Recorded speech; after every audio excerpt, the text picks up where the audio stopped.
Hello everyone. So now from today we are starting the discussion of the question paper of intermediate statistics for economics, B economics honors semester 2 in university, and this is question paper of 2025 2025. ठीक है, चलिए start करते हैं जी.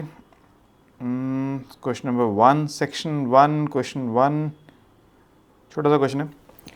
कह रहे let x be the number of words typed by a student in a minute. Suppose the probability distribution of X is as follows. यानी एक student कितने वर्ड्स टाइप करता है एक मिनट में, उसका डिस्ट्रीब्यूशन दे रखा है. 40, 50, 60, 70 उनकी प्रोबेबिलिटीज भी गिवन है. obtain the sampling distribution of the average number of words typed in a minute x bar by two students. अगर दो ऐसे बच्चे हों तो वो उनका सैम्पलिंग डिस्ट्रीब्यूशन बनाना कितने मिनट्स में टाइप करते हैं. Verify that the expected value of X bar is equal to the population mean.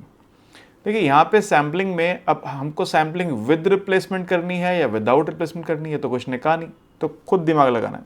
दो अलग अलग बच्चे, ठीक है, तो दोनों 40-40 वर्ड्स टाइप कर सकते हैं, दोनों 50-50 वर्ड्स टाइप कर सकते हैं, दोनों 60-60 वर्ड टाइप कर सकते हैं. पॉसिबल है ना. तो यहाँ पे हमको विद रिप्लेसमेंट करना है. भले ही क्वेश्चन नहीं का, मगर ये हमको इम्प्लीकेशन है कि दोनों बच्चे 40-40 वर्ड्स 50-50 वर्ड्स टाइप कर सकते हैं. ठीक है, तो हमको यहाँ पर सैम्पलिंग डिस्ट्रीब्यूशन बनाना है और फिर ये वेरीफाई करना है कि सैम्पलिंग डिस्ट्रीब्यूशन मीन का जो एवरेज होगा वो म्यू के पॉपुलेशन मीन के इक्वल है. तो पहले पॉपुलेशन मीन ही निकाल लेते हैं, फिर आगे चलेंगे. मैंने क्वेश्चन यहाँ पे आपके सामने वापस से रख दिया ताकि बार बार उधर जाना ना पड़े. मेरे पास x की वैल्यूज़ क्या है. x की वैल्यूज़ है मेरे पास 40, 50, 60, 70 और इनकी जो प्रोबेबिलिटीज़ हैं they are 0.1, 0.4, 0.3, 0.2.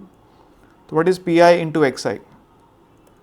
P I into x I 40 into 0.1 is 4, 50 into 0.4, 20, 60 into 0.3, 18, 70 into 0.2, 14. तो summation P I X I would be कितना आएगा 24, 24 plus 18, 42, 42 plus 14, 56. So population mean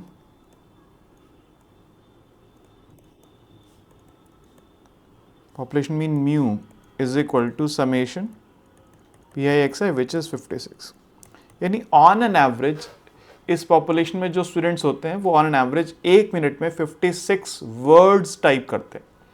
अब हम दो बच्चों का सैंपल लेते हैं. ठीक है, सैंपल्स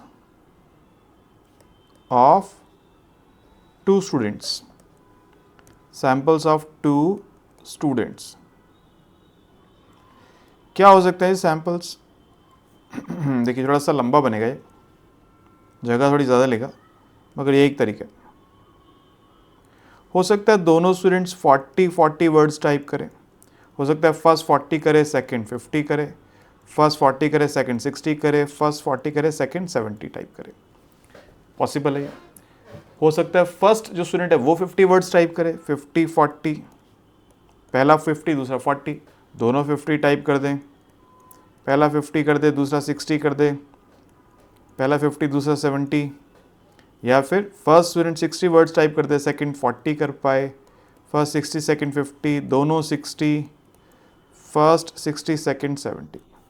या फिर फर्स्ट स्टूडेंट बहुत चैम्पियन है, वो 70 वर्ड्स टाइप कर दे, सेकंड 40 कर पाए, फर्स्ट 70 सेकंड 50, फर्स्ट 70 सेकंड 60 और दोनों 70 कर दें. ये सब सैम्पल्स पॉसिबल हैं.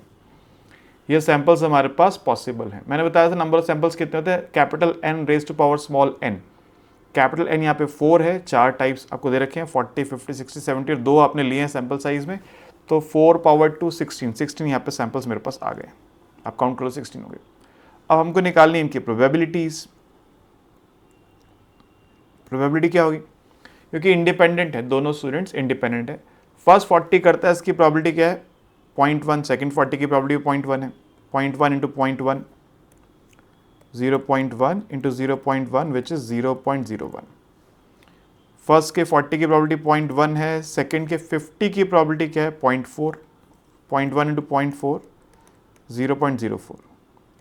0.1 इंटू 60 की प्रॉबिलिटी क्या है 0.3, 0.03. 0.1 इंटू 70 की प्रॉपर्टी 0.2 ही बच गई फिर तो 0.2 0.02 फिर 50 40 0.4 इंटू 0.1 इस तरह से निकालते जाना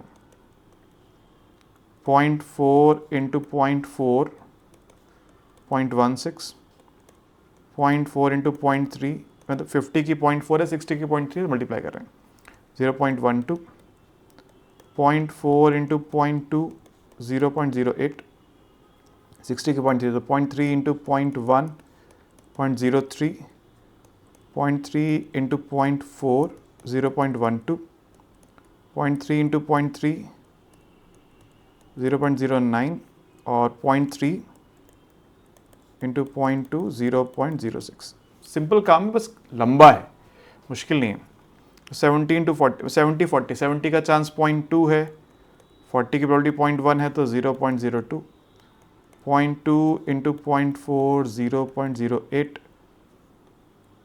0.2 इंटू 0.3 0.06 और 0.2 इंटू 0.2 इंटू 0.04 ये इन सैम्पल्स की प्रोबेबिलिटीज आ गई। अब हमको ये देखना है कि हमारे सैम्पल मीन्स क्या हैं, व्हाट आर एक्स बार आई।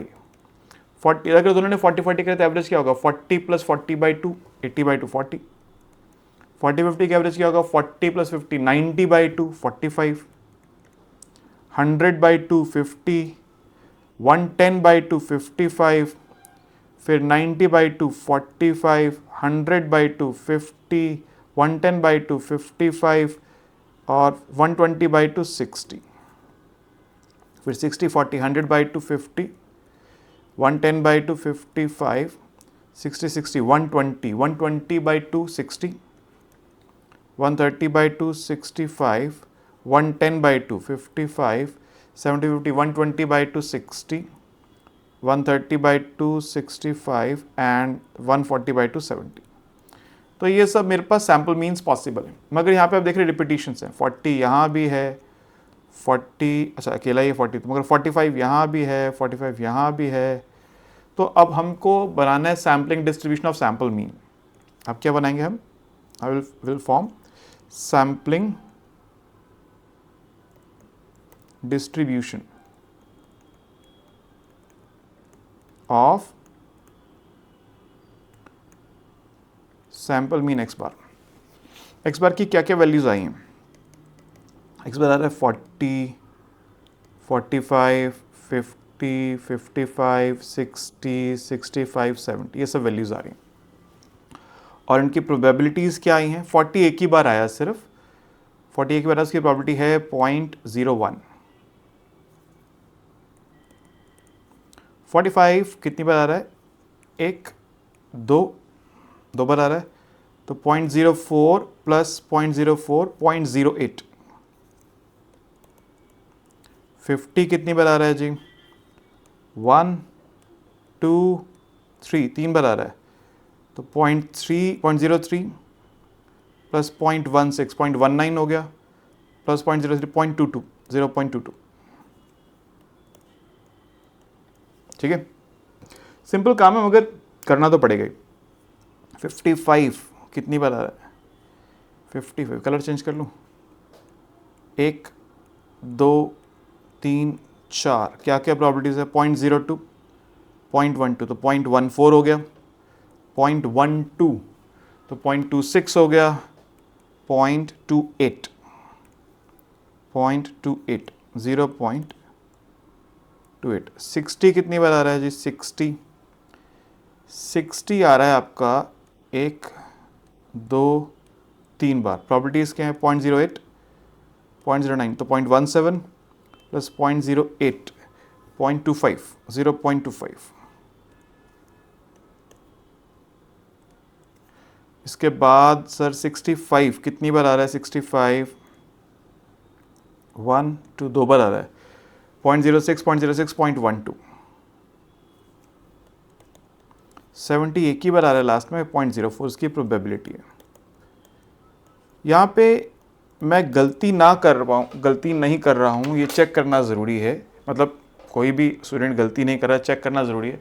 इनका सम चेक कर लेते हैं 0.01 ये 1 आना चाहिए ठीक है plus 0.08 plus 0.22 plus 0.28 plus 0.25 plus 0.12 plus 0.04, यार है 1, ठीक है।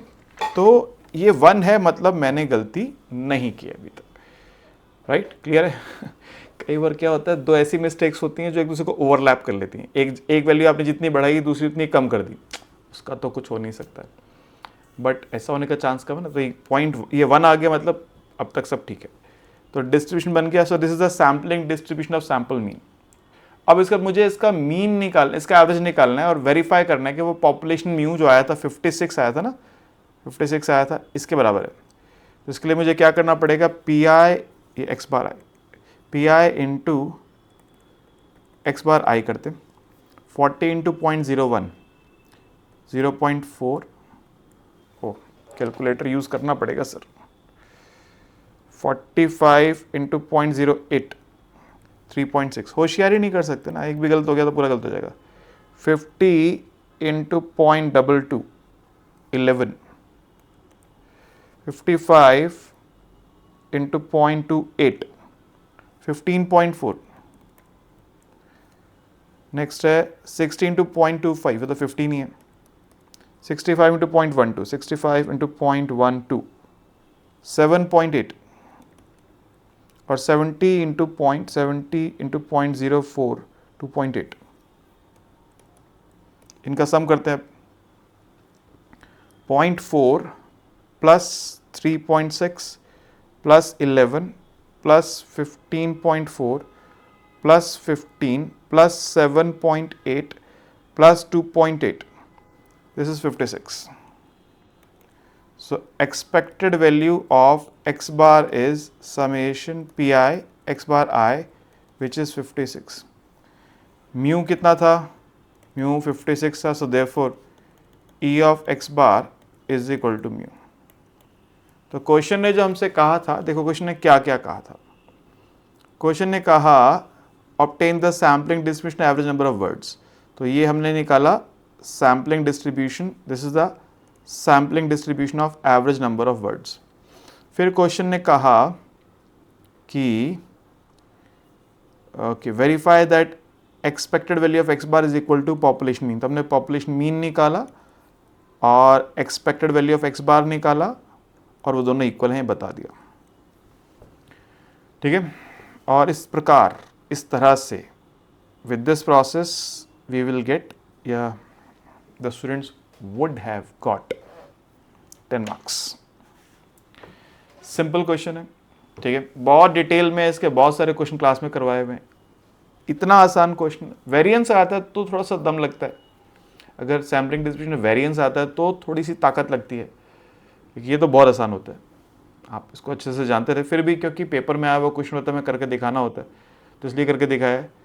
मैं उम्मीद करता हूँ समझ गए होंगे। कोई क्वेरी ऐसी है, कोई बात ऐसी जो आपको पता नहीं चली, समझ नहीं आई, तो डाउट क्लास में आइए, सर डिस्कस करेंगे, राइट। Okay, thank you.